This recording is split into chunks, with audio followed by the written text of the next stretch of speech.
Good evening, Poe fans. Welcome back to Review Morgue. Woo woo! Let's review more at the morgue.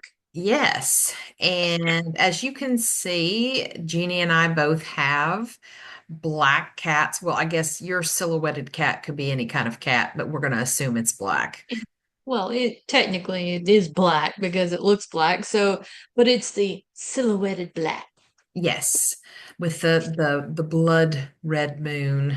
Absolutely. Gotta go for the ambiance. So the kitty behind me is actually the, I guess you could say, star of the movie that we reviewed, and it was The Black Cat of 1941. Yes, which is different than the black cat that we previously done, because Yes. this is yet again another one. Although it does have some ties, even though it's 1941, it's about 10 years, Let's I see, think. Or 5, 10 years. I can't remember seven, exactly. seven, because the other one was Seven. That's 34. Yeah. right. Yeah. So seven. It was close. And the cool tie is that Bela Lugosi made another appearance in this film. He was a star in the 1934 film, and he really was more supporting cast for this one.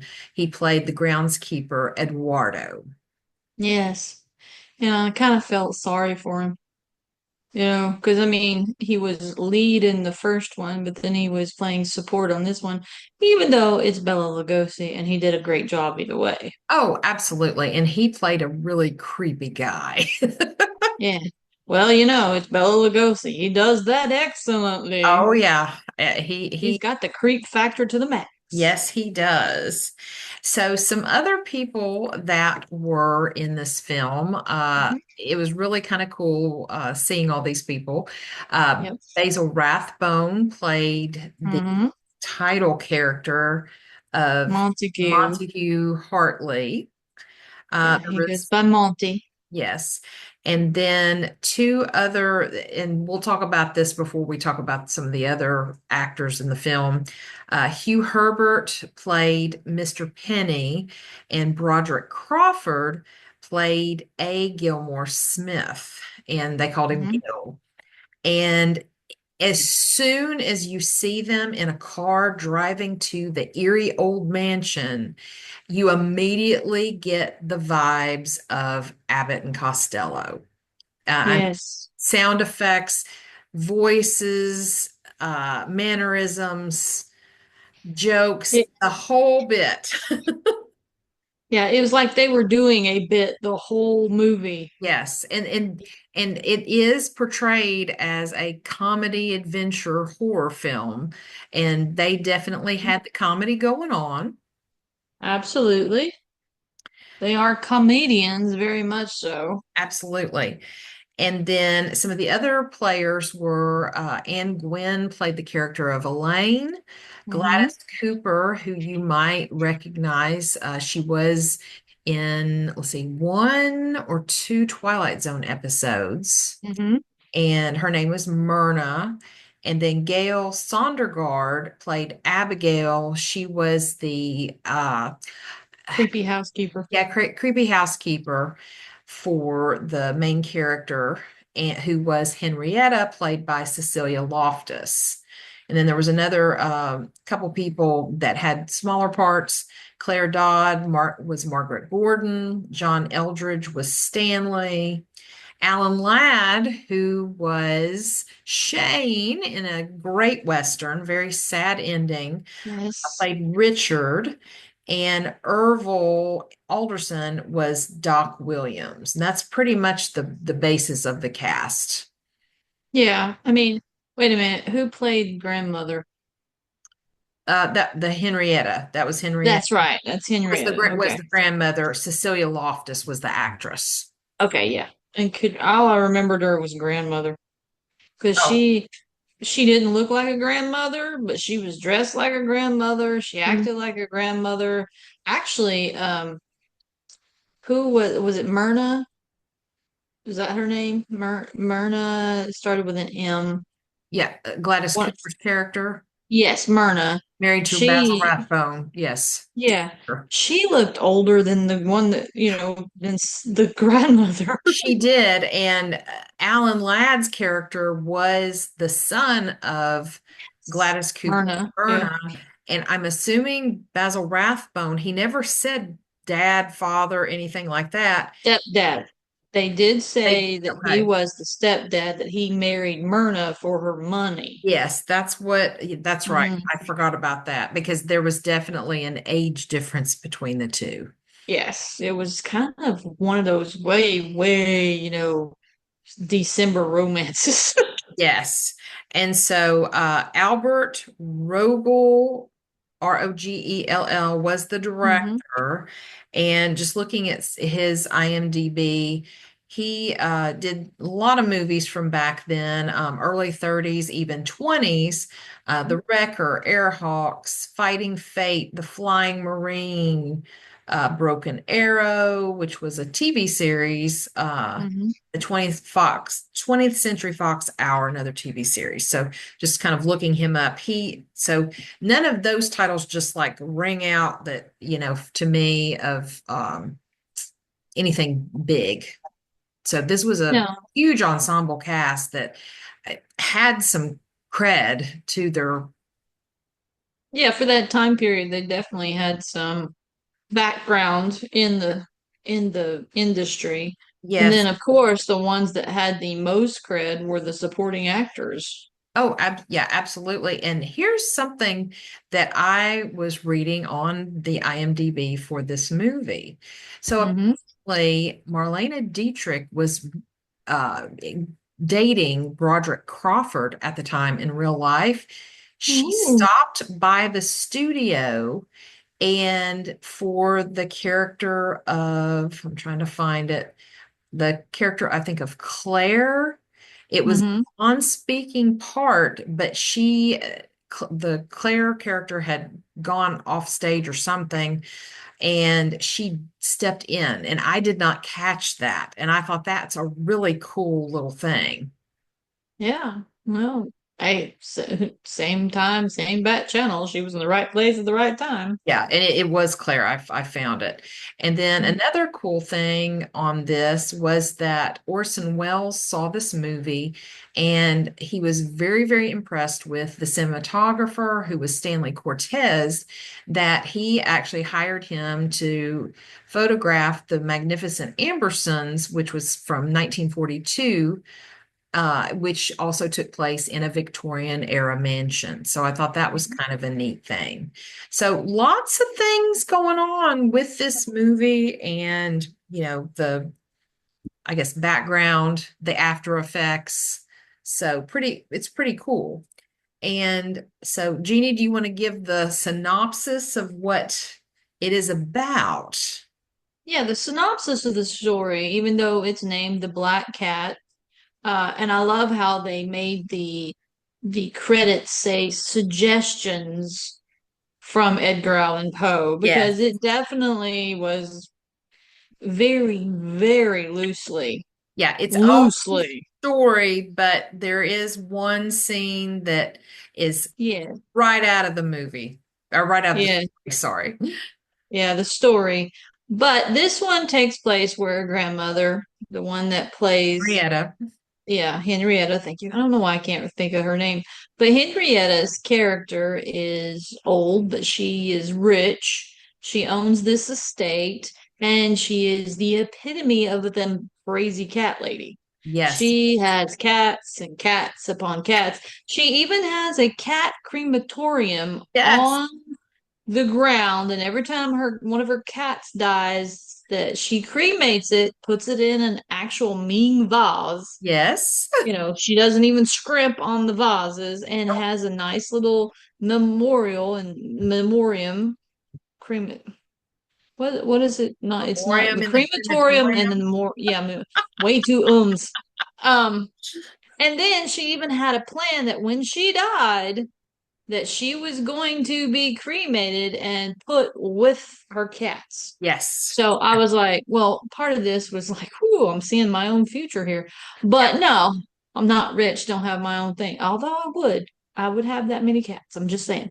But the epitome of it is that, of course, like anything else, the regular storyline of older lady has money, surrounded by lazy relatives who are Mhm. only out for the money. Greedy, greedy. Yeah, greedy, greedy. Mhm. And they think at the beginning of the movie that she's dying, but she recovers Mhm. until someone decides that, oh, wait, no, that recovery is not going to last, Yes. of course. I want to And then add, that's when the story starts. yes, and I want to add one thing about the house. So Hmm. when Mr. Smith and Mr. Penny arrive, and Mr. Smith is wanting to sell the house for her and move her into a small apartment because he wants basically the commission from selling a house like this. And Mr. Penny is kind of a, what would He's you an antique dealer Yes, yes. And he's wanting to look at all the things in the house, the furniture that especially, he could get money for. that he's But selling. Mr. Yeah. Smith actually shows up there because one of the greedy relatives told him to Yes. come there because she was dying and Yes. that he could buy it for $25,000. Yes. And so when they ring the bell on the outside of the gate, there's Hmm. also a sign that they notice that is Hmm. right where the bell is. It says that house is doubly blessed, which to thy feline friend gives rest. And I thought that was Hmm. really interesting that that was on the outside of the gate. Yeah, it was definitely an introduction to what you were walking into. Hmm. And it Okay, it started out, I will admit, it started out with good storyline. You had the good actors of Mr. Penny and Mr. Smith who gave it that comedic flair at the beginning, and Hmm. it kept going. And Yes. then, of course, you had I hate to say it, but the moment they came into the parlor, I immediately got Clue vibes. Yes. I So it totally was like, agree. ooh, it was like an early black and white version of Clue. Hmm. And then it slowly, once more, devolved into a murder mystery. It But did. nobody believed it was a murder except for Mr. Smith. Right. And so before any of the murders took place, she basically read out all the details of her will so people would Mhm. know, but she kept one fact from everybody. The only person Mhm. who knew this was her maid, and I forget her name. Abigail. Abigail, thank you. Mhm. Yes, she's the only one that knew because she was the one that would carry out her, like, Henrietta's last wishes. Mhm. And so then you have all of these things happen of somebody tried to poison milk, or Henrietta's milk, and then one of the cats dies, and basically Mr. Smith is trying to say, don't drink that. And it Yeah. goes from there. And let's see, there were two, three murders. I don't want to Okay, give there away, was Henrietta. yeah, but I don't want to give away everybody Yes, and then there was that one and that one. So there was three. total. Yeah. But yeah, the third one was the only one that, there was this fourth one on its way, Right. Yes. but that turned into karma, in my opinion. Oh, absolutely. But the one thing that I will totally admit that Orson Welles definitely got a good deal from this cinematographer Hmm. because he did a phenomenal job. I mean, it Yes. was a black and white movie, but they made a point where you could tell the contrast with especially with the cats, because the Yeah. one cat that I felt the most sorry for was that poor black cat. Oh yeah. It He was was like, everywhere. yeah, and he stole the show, basically, in my opinion, but Hmm. he got a raw deal in all of it, as usual. Yes. Uh, and then I thought the irony also of the cat that unfortunately did die Hmm. wasn't the black cat, that it was its major opposite. Yes. So, but yeah, it was definitely more comedic. Hmm. And I think that's what took away from the story for me. Okay. Even though I enjoyed the most comedy part of it, I love Mr. Smith, I love Mr. Penny. They were my favorite characters except for the black cat. Hmm. Um, now Mr. Penny, he reminded me so much of Mr. Magoo Yes, I could see that. I could and the totally. absent-minded professor and all those typical slapstick Marx Brothers. And it kind of got a little annoying. It was funny, but then it just kept going, and it was like you should have reined him in on a few things because it started detracting from everything, in my opinion. Right. Well, and it, I kept in my mind going, if what would this movie have been had it been an Abbott and Costello movie? Yeah, and actually, and that was one of the things I was going to say is it definitely feels like one of the Abbott and Costello like meets Frankenstein, meets Mhm. Wolfman. So Yeah. that's what I started thinking about. And there was even one moment when it was like I thought I was watching Abbott and Costello because they fell into one of their routines. Oh, And I went, absolutely. no, no, we don't do that. But it was interesting and they did it very well. Yeah. Like I said, They had great like I said, chemistry. Yeah. yes. Mr. Smith, Broderick, what's his Crawford. name? Broderick Crawford, yeah. Mhm. Can't remember his last name. Yeah. Broderick Crawford, an excellent actor. I mean, he if I had to pick out of the movies that we've done so far, even with the greats of Bela Lugosi and Boris Karloff. Boris Karloff and all of them, he would have to be, to me, the turning point of theater. Hmm.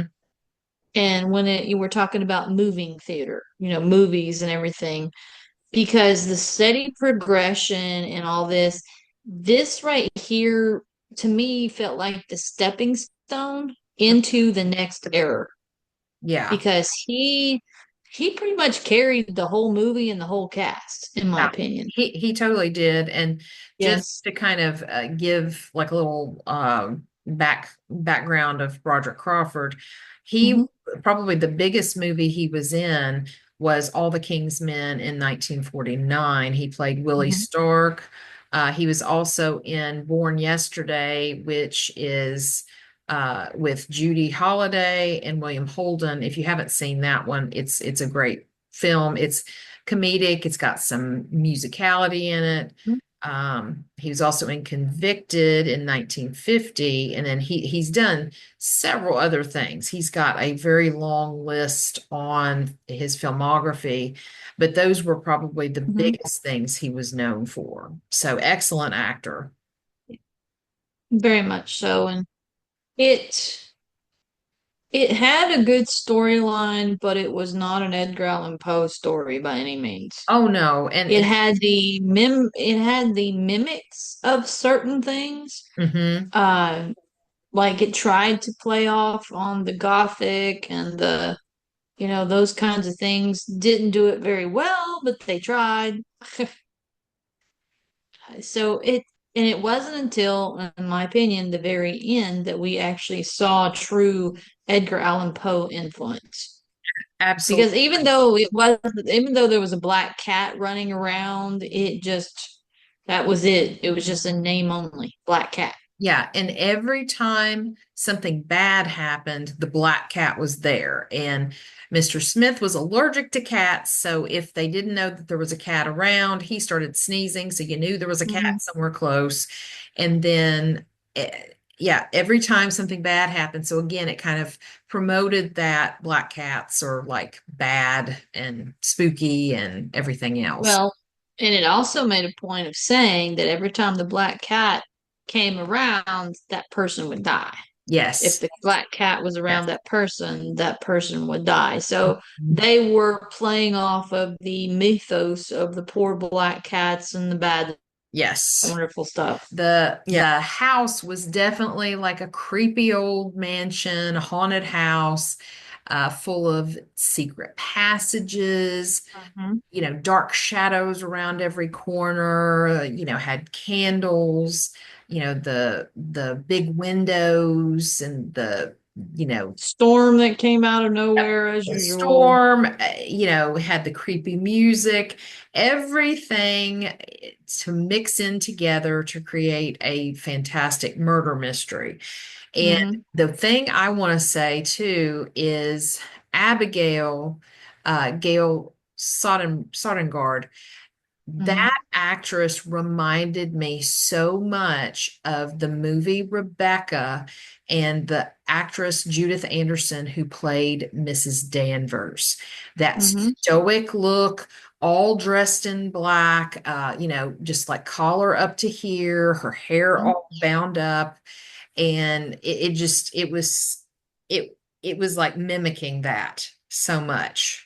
She was the quintessential stereotype for not only the gatekeeper, the Yes, housekeeper, but they definitely played off of the witchy vibes. absolutely. Yes. So she did an excellent job too. She did. She really did. Yeah, and I'm not going to say there was one point where they find her in something and that seems like a coffin, and the Hmm. black cat is in there with her, and they all think she's dead. She's not, but I don't, that's not really giving away too much because it happens really quickly. But they're all scared of her, especially Mr. Smith and Mr. Penny. Yes, because they're like, okay. Oh, It yeah. was it was interesting and that poor once I said the poor black cat. That poor black cat just ended up everywhere. Yeah. And you're like, how in the world did they get there? But then, if anyone has an actual cat, it's possible. Oh, yeah. Well, and the cat used the secret passages when people were going in Hmm. and out of them. The black cat was with Yep. some of them. And Yep. Black so, cat was using them just as much. yeah. And so when the first attempted murder happens with the poison, you just see a hand. You don't see Hmm. any kind of figure or anything else. And then throughout the movie, you see a hooded figure come and go in the shadows behind the curtain. Hmm. The killer's also trying to steal the copy of the will that Mr. Penny has. And you see these hands coming out, I guess, oh, with that Yes. background, that looked weird. Yeah. Like, oh, there comes the background of the hand coming out of nowhere. There we go. Exactly.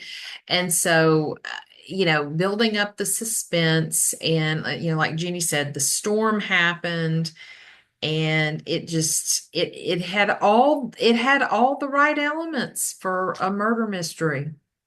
Yeah, it had both the written and the visual elements that we all come to expect for murder slash comedy slash fantastical uh, thoughts and processes of Hmm. what?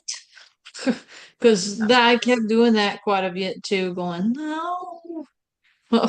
Yeah. And It's then, very few though, but it was great cinematography. yeah. They had actors that really can keep your attention on this one. Hmm. Absolutely. And that I think caught my attention more than anything was the development of the actors. Hmm. And it wasn't so, it wasn't so bogged down in the story like some of the previous movies that we've had to deal with. That is Because true. Yeah. yeah. And it was the biggest cast I think we've had to like talk about so far. Well, the biggest cast that were quintessential to the story. Right. Now we've had some that there was a lot of cast in there, but some of them were just background Oh, yeah. That's support. I'm talking about like actual like Yeah. yes, major roles and Yes. supporting roles. Yeah. And also tying into the whole creepy vibe. At one point, someone tries to use the telephone and the lines cut. Um, it kept on and on and on. And the one thing I thought that was really interesting is that Elaine's character and Claire's character, those two actresses looked so much alike. Oh yeah. Sometimes it was like, hold on, which one was that? Yeah. But it was like I think Elaine kept her hair kind of up more than Mm. Claire. She definitely kept hers in that tight roll type Yeah, of around the, whereas Claire had hers more boofy. yeah, it was That creepy. Yeah. yeah. So you could, and the one way that I kept them apart Mhm. to being able to identify them because they were so very close Yes. was their dress, how Yeah. they dressed. Hmm. That's when I would see the dressing, then I would go, "Oh, I know which one that is." That's true. And I was gonna say, talking about costumes, it opens up the first scene when once Mr. Smith, Mr. Penny get into the house, everyone is dressed up like they went, to a ball or some kind of party. And Very formal. yes, very formal. And just it was, I wrote down a note that, typical costumes of old Hollywood glamour, Mhm. from that era, they looked absolutely amazing. Yeah, it was most definitely 40s era Hmm. with their Absolutely. dress styles, their hairstyles. Now, I caught that at one point Claire's outfit, which was really interesting, Hmm. had the uniform, the military uniform style, and Yeah. even had two bars on the one sleeve, Hmm. which I thought was very interesting. Yeah. That was kind of giving homage to the wax. Yeah. Yeah. That was the dress, and that was how they would style the outfits, and that's how they would be different from the male. And Hmm. I thought, well, that's cool. I wonder if the costumer did that on purpose. You kind of wonder. That is Yeah. interesting. Yeah, and of course, me who loves fashion, loves to sew vintage outfits. I loved all of their dresses and different Hmm. things because it was absolutely gorgeous. Yeah, the nightgowns were very silk, very, they even had the silk with the fur sleeves, and I'm Yes. going, okay, that would be crazy. Yeah, I wouldn't be walking around in that, but okay. but even like in the early 30s, they had that style of sleeve too with the feathers and all of that. Yes, so there was a lot of nuances that you can definitely get from the time period. Hmm. Great uh, introduction to the change of the filmmaking industry, in Hmm. my opinion, Yeah. and actors and story starting to come together Yeah. instead of it being one or the other. This Yeah. was where they were starting to come together and be be a part of each other.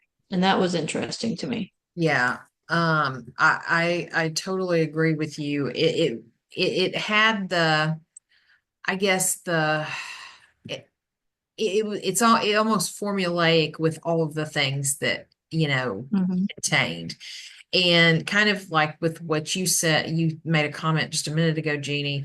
This is after the pre-code era, because that ended in around 19, or that started in 1934, where the censorship guidelines came in.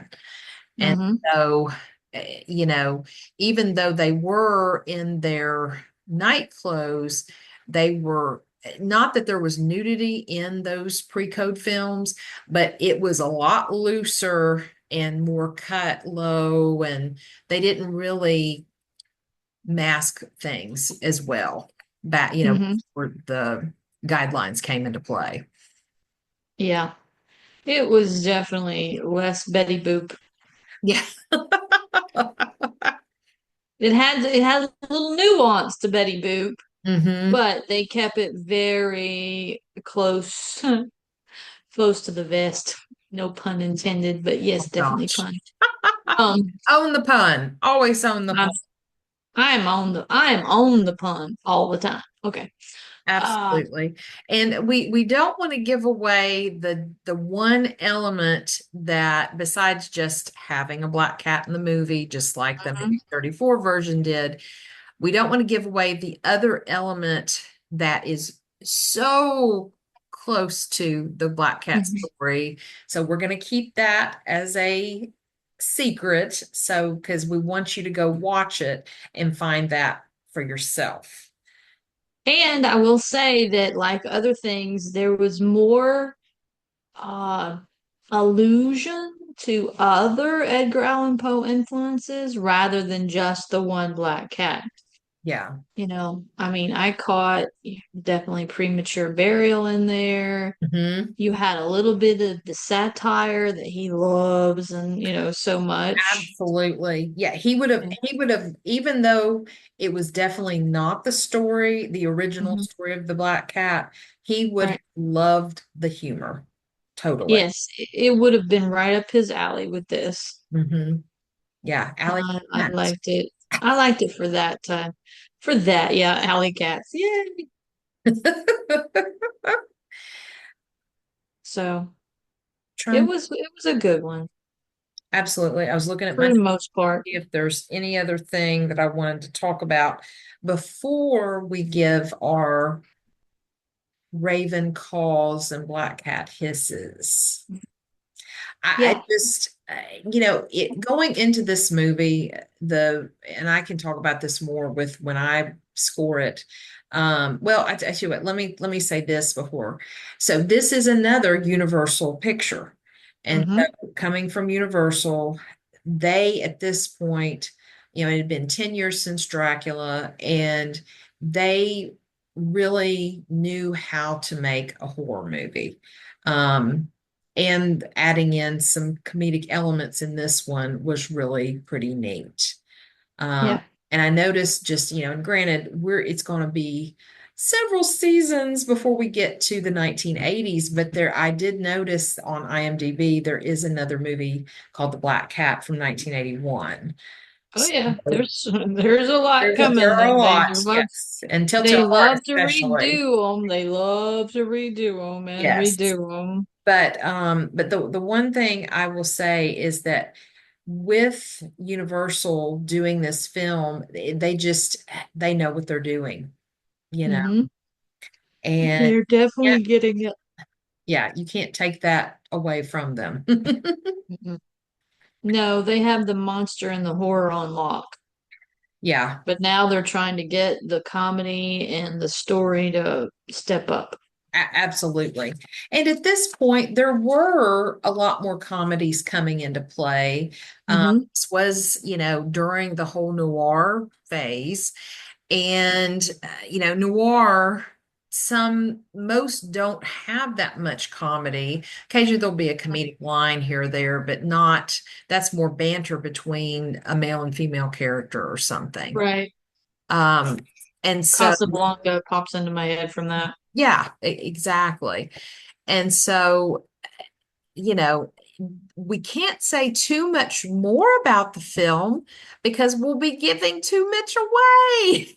Yeah, that's why I'm like, I can't say anything else because if we do, then we're giving away good plot devices to the movie Yes, that we shouldn't. So people exactly. need to watch it on their own and make their own decisions from here on out because that's the one thing I hate more than anything is ruining the story. Yeah, I totally agree. And, the killer is found. We're not going to say Mhm. how and where, anything like that. And then at the very end, after all of that's done, there's a very Yeah. cute little scene at the very ending that I think Yes. that everybody will like. I was just like, oh, I love this. Yeah, I was partially surprised that they actually put and that type of ending to it because in Mhm. my opinion it wasn't so much an ending. It Yeah. was just kind of a wrap up with your favorite characters Yeah. Yeah. because it really didn't, in all actuality, didn't really answer a lot of questions in the ending. It just gave a good closure. Absolutely. Because I mean, there was some romance, there was some, Mhm. you know, question of infidelity. I mean, there was almost every single element. Elephant. Is there Yeah, an elephant in the elephant. room? Yeah, there was an elephant in the room, that was for Called sure. the black cat. Exactly. But yes, there was almost every element of, Mhm. yeah, I guess all the tropes, Yep. for, They hit the tropes, yep, definitely. yeah, But they did it for a reason. pretty good. Pretty good, yeah. So I guess, Jeannie, it is time for Mhm. our black cat hisses and our raven. And Raven Call. I actually already wrote mine out, so I Well, you just, can go right ahead. all right. So do you know what yours are going to be? Absolutely. Okay. All right. So start with the positive. And Hmm. I said that I'm going to give it 5 Raven calls Wow. because I think the movie did have a plot. It was not a Poe story, Hmm. but the plot itself was fun. The storyline was fun. Um, Hmm. the costumes again, the golden age of Hollywood, that's my thing. So just I can't help that. Now if they were Okay. dressed poorly, I might not have, That's okay. And then I thought the humor was fun with the faux Abbott and Costello. I really wish, Hmm. yeah, I would really like to see Abbott and Costello do this movie. Yes. And of course, the setting, like we've talked about, was really great. It just the epitome of a haunted house or spooky house and all the things. And Hmm. then I'm not the one last thing I wrote on here. It's about the black cat, and I can't say so because it will give too much away. Okay. And then the actors were great. That very Hmm. well cast, and they gave a great performance. I could almost see this being a better play than a movie, though. Yeah, I would have to agree with that one. It would be a fun play. And then, so for Black Cat Hisses, I give it a 2. And the main reason is because it could have been more Poe-like. I think Hmm. they could have fit a little bit more from the story than they did. Okay. That's Because the understandable. you know the narrator in the Black Cat, he becomes an alcoholic. They could have had a character be reminiscent of that. They could have had, you know, a wife feel like she's being betrayed by the husband because of Hmm. that kind of thing. But it's okay that they didn't because the one point where it is very Poe, that's what gave me like that really solidified it to be 5 Raven calls with just the 2 Black Cat hisses. That's good. That's good. Okay. Unfortunately, I know, I'm I not as knew this was coming. I'm not as optimistic as you are on certain things. That's As okay. far as the Raven cause, I I only gave it a 3. Okay. And that is because to me, I agreed with a lot of what you said. The acting was better. Mm-hmm. The actors were phenomenal. The storyline had an interesting storyline. Mm-hmm. However, a lot of things were way too contrived for me. Okay. It just, I had to, and I'm going to be honest here, I had to keep stopping and getting away from the movie and coming back to finish it Okay. because I was just so, oh, I was just going, I can't believe that they did that. No, no. This is just, at one point I dozed off. So it kind of got it. Okay. But like I said, I was kept entertained by Mr. Penny to some point until it got too much. Mm-hmm. And I was like you, I wish it had more of the Edgar Allan Poe elements in some instances, Yeah. but for um, what they did do, I gave it the three because it is definitely stepping up Yeah. to more movie that we are can appreciate. Let's put it that way. Yeah. Yeah. Now, as for the Black Cat Hisses, I'm gonna give it a three also Okay. because to me it was like two sides of a coin. The Black Cat Hisses that I would like to give it kind of go along with what I just said. It was too contrived in certain aspects of it. They missed a lot of instances where they could have done a little bit better because they were trying too hard to be comedic. Mm-hmm. And by trying too hard to be comedic, it went way, way off. Okay. And there was some melodrama in there that was just really bad, just really bad. And then at some point, I did feel so bad for Bela Lugosi. I wish I could Yeah. have seen more of him in the movie Yes. because I was like, ooh, he's in that. Great. Yeah. Not that he did a bad job. I'm just saying that we've been so used to, well, I say we as me and you, everybody else might be feeling a little different, but you're used to Bela Lugosi having an impact, more of an impact in Yeah. something. Yeah. I was, wholly disappointed that he wasn't. Now, he did a good job for what he did, but I just thought he was underutilized and that maybe they may have just stuck him in this movie just to make the movie. Yes, So, and to lure in, yeah, that's what I'm saying. mesmerize people to come. Yeah, to make the movie be, alluring for the audience to make money. Yeah. So that kind of got me on that one. So that's why three Raven Caws and then on the other side three Black Cat Hisses. Okay. So Okay. it definitely was good enough to watch, Mm-hmm. but not good enough to rewatch, in my opinion. Okay. So that's my take on it. Okay. Now, fair, hey, fair assessment. And the thing is, we're not going to like, as we've found, every single Mm-hmm. Poe adapted film.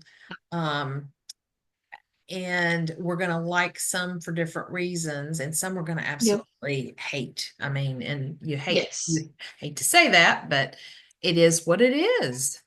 Yeah, and that's the whole point that one of the reasons we're doing this is because we want to uh, examine how other people are utilizing Poe, Absolutely. whether it's good or bad. And in Hmm. some instances so far, I've seen a lot more bad than I've seen good. Yeah, and I mean, because of the main scene we don't want to give away, this Mhm. black cat was so much better than the 1934 version Oh yeah. because it was just a black cat running through the movie a couple times. I mean, Hmm. I don't know what the this black cat's real name was, but He, He definitely should have, or he or yeah, she, I think at the yes, end they made it a she, yeah, um, that he definitely should have had her own name in lights and her own credits. yes. And I'm just curious. I'm going to look and see if on the credits on IMDb, if the cat's listed. You never know. Yeah. No, they're not. Well, I love how they had two Siamese kittens, and that was a play on the Lady and the Tramp. Yeah, Did you catch that? I did see that. Yes. Yes, so they were younger than what the Lady and the Tramp Siamese kitten or Siamese cats, but they definitely played an homage to the Lady and Tramp Siamese kittens. And I think I could be wrong because I can't remember exactly when Lady and the Tramp came out. I thought it was early 40s, but I could be wrong. This could be where Disney got the Siamese kittens or Siamese cats for Lady and the Tramp. Yeah. Let's see. I'm gonna look it up because I'm now very curious Because what the Siamese kitten definitely didn't take direction very well. actually Lady and the Tramp was 55. Okay, so yeah, see, Oh, right around that's the 14 early times. years after this film was made. So Disney could have watched it and went, "Oh, I need those kitties." That's true. That is very, very true. Or whoever Well, wrote the story. yeah, let's put it for me, it gave homage to the Siamese kittens Okay. or Siamese cats for the Lady and the Tramp, Yeah, but whether they did or not. notice them. Yes, and we will say that they where they show that Henrietta had a gazillion cats, they were like all outside when Mr. Smith, Hmm. Mr. Penny were walking up to the door, and they were everywhere. Yeah, So which many I thought cats. was ironic. They were all out the doors except for a very few Yeah, that were black indoor cat. cats, or they Yeah. were at the crematorium. The Yes. ones that weren't in the house, they were either outside running around or you found them in the vases in the crematorium, Yeah. Yeah. which was creepy in itself. I know. It that I was like, okay. And I love how they had the statue of Sheba. Yes. Yes. Okay, I was just curious, so I Hmm. actually looked up what was the name of the black cat in the 1941 version of the Black Cat movie. And Hmm. what came up is that its name was Pluto. Oh, Very that's apropos. yeah. Well, they should have made that a part of the movie instead of in the No, extra credits. because I don't remember anyone ever calling the cat by its name. No, they never called any of the cats by names. And if they did talk about any of the cats, it was just always the black cat. The Mm-hmm. black cat. I saw the black cat. Yeah, I'm like, well, let's hammer that title home. exactly. Well, Oh, so in essence, that was the Black Cat of 1941. yes, it was. So, Jeannie, what are we watching for next month? Oh, I believe it is the tale of Marie Roget, but let me double Oh, check. yes, I forgot about that. I'm pretty sure because remember we're going in order, and Mm-hmm. I remember there's some of them that were shorts that were like 10 minutes, and I'm like, no, we don't need Yeah, to we're do not that going for to review those. yeah, no, we don't need the 10-minute marks. No, that, well, we'd Yes, have to review several in one episode for that. actually, IMDb categorizes this as the farce, the 1941 Black Cat. They Oh, actually put interesting. on there as a farce. Okay.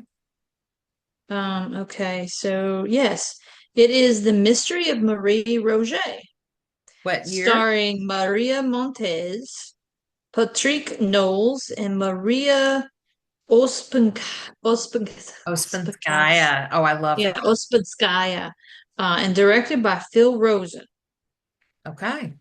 So yes, and What this one year? actually has It says, here's the premise. A detective tries to unravel the strange circumstances surrounding the death of a young actress. Okay. So they've made it more theatrical. Okay. Yes. It's a 1942 version. 1942. Okay. I made Hmm. a note so I can get that watched by next month. Exactly.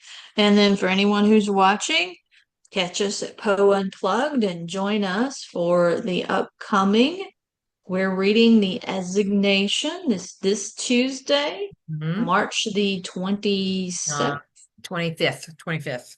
25th. Okay, well, that's Thursday. I went 2 days too ahead. So yeah. Tuesday, Poe Unplugged, March 25th, The Assignation. Yes. And if you want to sign up, just head over to our website, 6degreesofpoe.com. Is it Mhm. 6 degrees of Poe or 6 degrees of Edgar Allan Poe? Nope, the website is 6degreesofpoe.com. Okay, just making sure. So yeah, head And on over there and we'd love to yes, see you and check us out on, of course, our YouTube channel at Poe Unplugged 3978. yes. And we would And love to have you to follow us. yes, definitely subscribe to our channel so you Mhm. can get all of these Poe-tastic Poe videos and audio. Meet Poe-tastic people. We Yes, have all lots of these wonderful people. yes, with our Poe discussions. And then Saturday, the 29th, 11 a.m. to 3 p.m. Central Time. Come Yes. on Poe Unplugged live for our poetry reading, which is the event to kick off our poetry contest that is Yes. called well, it's this year, it's the third annual Poet Like Poe Poetry Contest. Yes, and we will start accepting submissions on April the 1st through Yes. May the 15th. You can submit your work. We would love to see it, love to have it. We have 9 judges lined up and ready to read, And they're and we all would, Poe-tastic people. yes, Poe peoples. They're Poe peeps. Yes. We love them. Mhm. You've probably seen us with them, talk to them on our They- website, They've everything. all So, been on the show. So, mhm. yes. Yep. So thank you for joining us once more for our review morgue of The Black Cat of 1941. Yes. On that note, Jeannie, We we are are Poe. out.